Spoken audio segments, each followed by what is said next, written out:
I'm Sharisa Elliott. You're listening to Shoresides, a local news podcast by and for Carteret County, North Carolina, serving the coastal region and beyond. As another COVID-19 winter surges, 4 mental health professionals provide us with insights into handling the emotional challenges of this moment. First, we ask if they have advice for you, their neighbors. We ask them to think of it as a mental health love letter to you. We start off with Taisha Till in Beaufort. Just know that there's power in taking care of yourself. There is power in saying, I need help. That is where strength lies. We have just been told the wrong thing, that it's weak of us to ask for help. That's not the truth. The truth is that you are such a strong person to look within and say, I am not okay here. I'm doing great over here. But right here, this is a heart issue. This is a mental health issue, whatever it is that I need to work on, and I need someone to help me. That's so much strength in that, because you know yourself. And then when you deal with you, you can deal with anyone else. Here's friend Sean Francis in Wilmington. The best antidepressant is connection. And connection can happen in one of two ways: connection to yourself or connection to others. You get to determine which one you want to do. So you have to start by realizing that it's not, you have to connect. You can't just be, right? Like you can't just be, you got to connect. So either you're going to do something to connect to yourself. So that could be a rainbow walk. Or you can do something connect to others, and that could be a Zoom call. It could be a porch visit. Like you don't actually have to touch the person. It could be going to the park.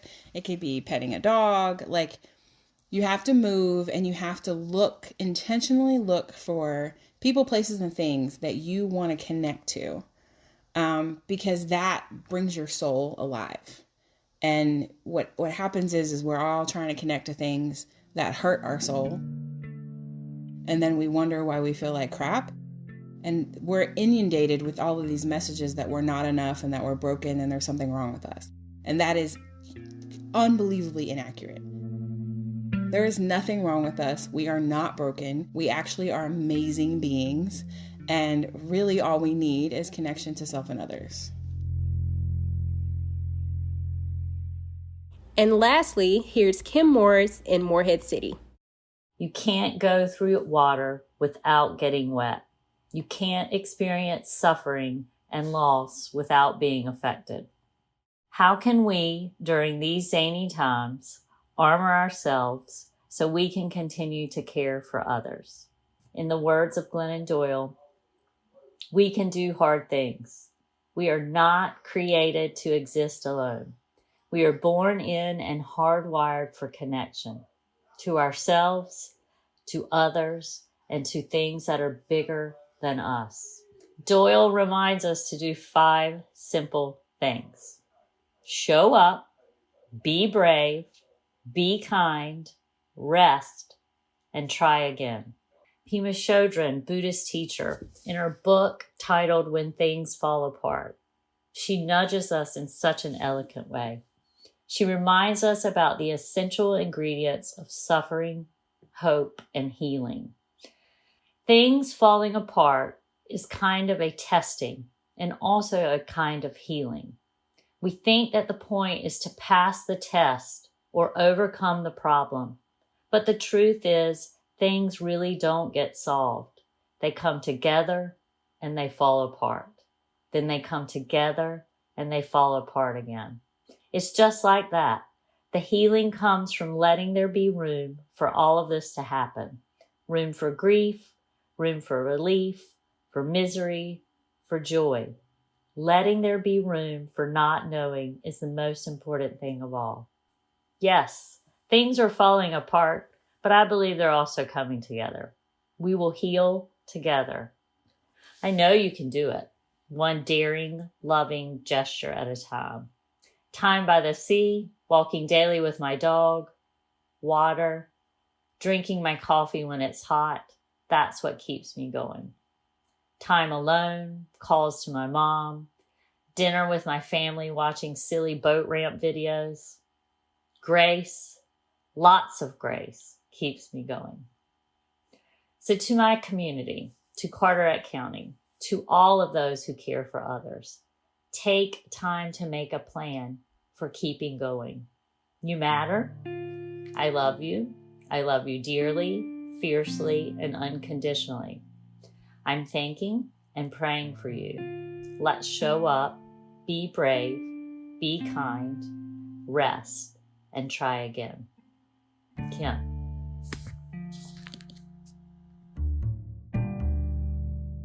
Okay, guys, I'm not crying. You are. This is Sharisa, your host. Next, we are talking with Taisha and friend Sean about how the mental health crisis is playing out in our home and what we can all do about it. I just see these headlines like mental health crisis, depression is super high, or anxiety is super high, or, whatever. I would not phrase it that way. What I would say is there is a severe unhealthy culture that existed in this country, and now it is significantly worse because of the pandemic. Because there were all these mental health issues before, just like there was racism before. Like, we were doing all of these things before March 2020. Grief and loss is significantly increased because of the pandemic, because people are dying at a higher rate than what they normally die at. So that does have an impact on people's mental health. I think the economy is in a really unstable place, and I think it's making a lot of anxious people that were already anxious and very power focused more upset. The thing that I really think about as a trauma specialist is I'm thinking about like hurricanes. So, we're not new to trauma. And the problem with that is that we were already exhausted before the pandemic. And by we, I mean my region. There's this attitude, like there's very much a bootstrap attitude around these parts of all kinds of different ethnicities. And that attitude is very dangerous when the message is you need to mask up. You need to, if you're not feeling well, you need to stay home. And then there's this other core belief that a lot of people have, I have to work, I have to be exhausted, I have to pay bills. Taisha echoed friend Sean's sentiment. This crisis has been building because we have stigmatized mental health needs, because we have swept it under a rug and say, as long as you push through and, be that man or be that woman and get it all done, you're fine. And when people really weren't fine. And so, there's a crisis, but it can be turned around when we acknowledge the needs and then address them. Taisha also pointed out that for a lot of people in our home, an area where folks are working in jobs that make it tough to take time off, it's often hard to obtain or maintain treatment because of cost or work schedules or just limited availability with therapists. We're in a rural area, so having the ability to even log on because you don't have good, access to internet makes it hard for them to do telehealth. We asked Taisha what she thought the biggest misconception about mental health is around here. A lot of people have the misconception that stress, and a lot of it, is really good for you. If you're stressed and, you're doing a good job, you got to be under stress and under pressure. It produces great things. You do all these. And listen, yes, sometimes, but when you're on level 99 all the time, you're going to burn yourself out. You're going to wear yourself out. You're going to be tired. You're going to be upset. And then, great, your project turned out wonderful, but in the interim, you've destroyed your relationship with your family. The problem is that stress is good in some forms, in small increments. It is not good to be stressed all the time. And so I would say to people, even me, we all feel the effects of stress, to stop, breathe, and say, this is not okay. I need to do something different. I need to take a break. Let me step back. Let me, at least be aware of how I'm treating others, and then be okay with saying I was wrong. I'm stressed. I need to regroup.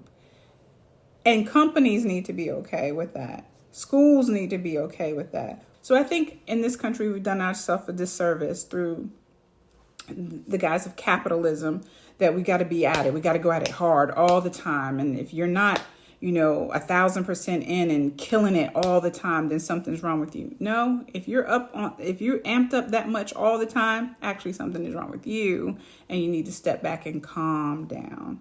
And so I think that's the biggest thing. I definitely see that misconception about stress in my work all the time. And it kind of builds up because we have such a distraction-oriented culture. Friend Sean talked a little bit about this, how we have such a massive entertainment industry that's really oriented around distracting you from being with yourself. People don't want to deal with themselves. The hardest thing to do is sit in a room by yourself with no phone. For a lot of people, especially Americans, to deal with ourselves is not something, generally speaking, that we're used to doing. And the pandemic really forced the situation. So I think that what happens is if your entertainment and your connection is always through a screen, the problem is all the filters that have to happen before you get to that screen is not authenticity. And that to me is the crux of the mental health crisis, is that we're now suddenly aware of how inauthentic we are as a people and how big of a problem that is. We've talked a lot about what the problem is. What these mental health experts really want you to know, though, is that there are individual solutions. Friend Sean and Taisha have 5 for you. Number 1, your mind is like your car.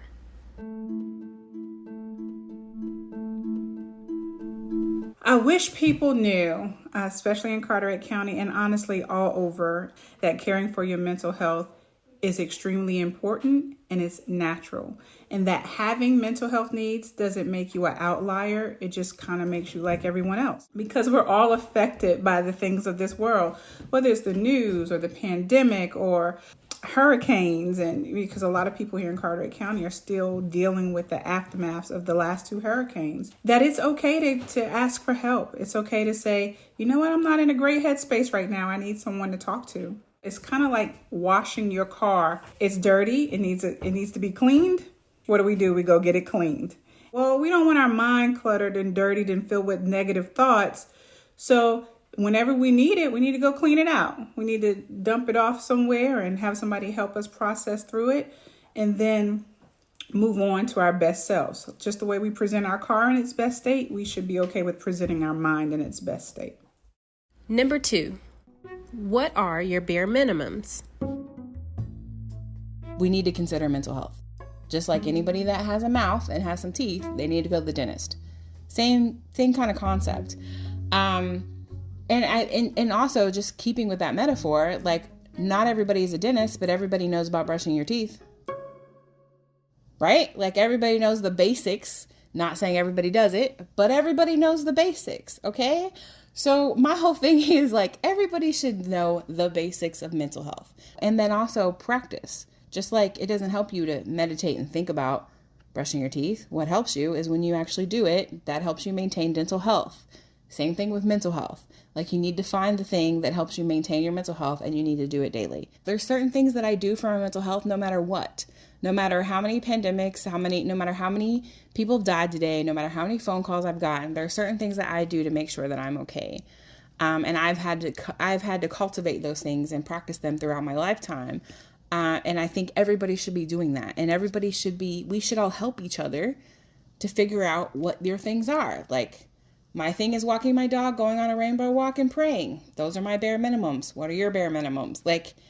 And we talk about it. Number 3, make your home your place of peace. You deserve to have peace. Not only at work or, in your social settings, but especially at home. You need to be able to come home and have some level of peace because home is where you're supposed to rejuvenate and renew yourself before you go back out into the world to make things happen. It should be a place where you enjoy your children and are not necessarily stressed out forever by them, right? You shouldn't pull up to your house and not want to go inside. Even if clothes are everywhere and dishes are everywhere, you still should have some desire to go home. And so oftentimes when we're extremely stressed outside the world, we bring that into our house. So the stress levels are just as high. We're going to have to be okay with saying, I need to have a place where I go to calm down, to relax, to rejuvenate, so I can go back out and tackle whatever is before me in the world. Number 4, make a plan. This will be your blueprint. The best way to get through the toughest of situations is with a plan. And so you either sit down with someone who is very close to you and a trusted friend or confidant, and you make out a plan, because plans help avoid crisis. And if we can do anything to eliminate the possibility of crisis in our life, then we feel better. And so anxiety is typically tipped up because we don't know what's going to happen. And then we get scared because we don't know how to handle things that may not happen and what's going to go on. And so our anxiety gets amped up over the unknowns. And so if we put a plan down, if we make a plan, if we say, okay, if not A, then B, if not B, then C, and oh, shoot, I might have to jump all the way to Z. But with a plan in place, we feel a little bit more confident to tackle what goes on in our lives on a daily basis. And finally, number 5, take an adult time out. I have seen a tick up with parents. They're stressed. They don't know how to handle it because they feel like if they say something, then they're showing a weakness. When the truth is, it's strong of you to ask for help and say, I need to check in and take a break so I can be the best employee, the best parent, the best friend you need me to be. Me as a parent, I can get stressed and I can get angry with my kids. I mean, kids are lovely, lovely people, but they can stress you sometimes, just like you can get stressed at your job. And when I feel like I have gone too far, I am willing to say, look, I'm sorry. I was stressed. I was tired and I need to take a moment. Give me a moment. Let me at least get over the happenings of my work day. Let me switch hats and then focus on this. So we have to be okay with saying, I am not in a good place, or I am struggling right now, and I do need to delegate some of these services. My kid's old enough. You can wipe off the table. You can put the clothes in the dryer, or whatever the case be, just to help me get through that moment. I still have to step back and say, okay, this is not a good moment. Give me 20 minutes, give me 15 minutes, give me an hour, but I need my adult time out. I love these tips. We wanted to make sure that we gave you mental health solutions that are immediately within your control. But of course, we can't talk about mental health and not about work. Friend Sean counsels organizations who are trying to become healthier employers. We asked her what she's seeing now. What would this look like in Carteret County?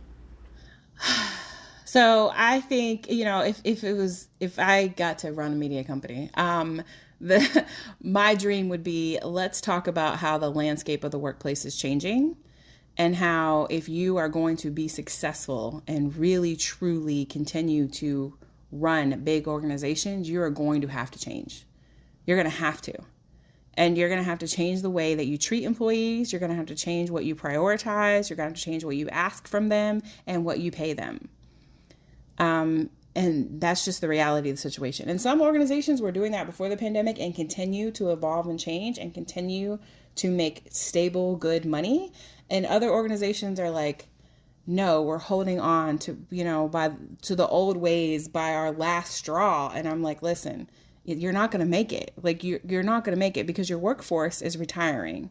I think it's the same pitfalls when we saw like attempted social justice movements, which is statements, right? So we make statements that we prioritize wellness, and maybe we have a 5K challenge, and that's our idea of prioritizing wellness. And I'm just like, oh, okay. And then those same organizations, to be fair, will call me and say, hey, Franchine, can you come be a keynote speaker? And I'm like, sure, what are we talking about? And they're like, wellness. And I'm like, okay, cool. Are we going to talk about the stress, anxiety, and trauma over the past 2 years? And they're like, no, you're not allowed to talk about that. And I'm like, okay, cool. I'm not the person for you.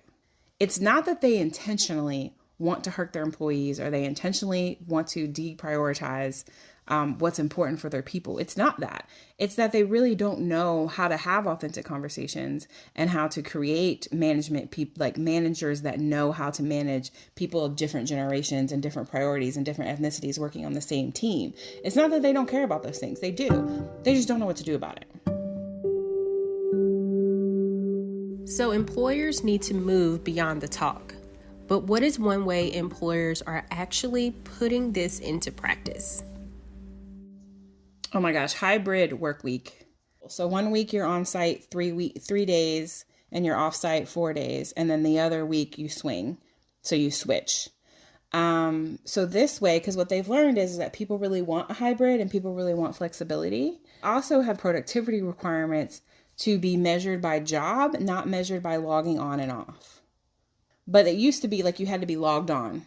And of course, there were monitors to monitor that you were online and you were at your computer working. And for families, that just wasn't working. Like they needed to step out and get their kids. They needed to go do this. They needed to go do that.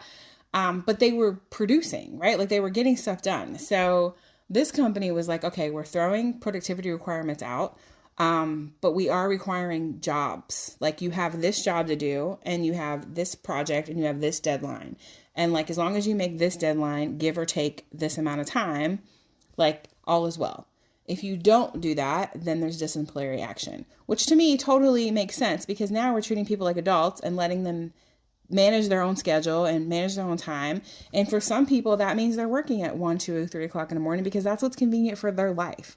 Because they're taking care of their kids or they're taking care of their loved ones or they needed to quarantine or whatever it is they needed to do. Like they're having that flexibility to do that. And what happens is their job satisfaction now increases because now they have basically their dream job because the only thing they were missing previously was flexibility. It is crystal clear to the people working in the mental health field that we cannot bear the burden of this crisis alone. I want my state, my county to get into the habit of putting plans in place before the events happen. I know they do with some situations. It definitely needs to be done when it comes to mental health. It has to be a system approach when it comes to helping people address their mental health. It does me no good to get a child to a place where they are absolutely doing better, feeling better about themselves, feeling better that they can handle their anxiety, and then they go back home to a house that's totally chaotic because nobody's helping the parents with their needs. If our children are healthy, they're probably coming from healthy families. Healthy families build healthy communities. Healthy communities produce healthy employees. Our local businesses are healthy. And we're building strong, resilient communities so that when things like pandemics and hurricanes hit, we have a level of cohesiveness in place that keeps us moving forward. We may get knocked back, maybe get knocked down, but we're not knocked out. There's no way we're going to wipe out every pandemic. There's no way we can stop hurricanes from coming and things of the sort. But there is a way that we can say, okay, we have a plan, and these are the resources we use to implement that plan when those things happen.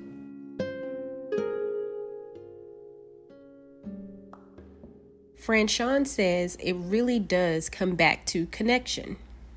Like we know how to come together already. And I think that's because especially the communities of color, the African American communities, the Native American communities, lovely people, like we're not new to this. And we just need to really get creative about what that is and what that looks like. But by definition, resilience, a part of it is connection. As this episode comes to a close, we know you might have an inclination to go buy some bath bombs and self-help books. Separating the actual concept of self-care from the self-care industrial complex can be challenging. I would like everybody to start with what they think they need. Because what happens is people go look externally, like all these self-help books and oh my gosh, all these things. And I'm just like everybody tells me I should do all that. I don't do any of it. And the reason why people ask is because they want to do that. But the thing is, self Care is just, it's in the word, self. So it starts with you and you being honest with yourself about what it is that you need. And if that is more information about God and you need to go to church more often, then that's what it is. If that is, I want to learn about exercising, then that's what it is. If that is, I need to dance it out and listen to music once a day and it has nothing to do with no one, then that's what it is. Like, you need to spend time with you first. And then all these other plethoras of options that people are offering is absolutely wonderful and supplemental, but it starts with you.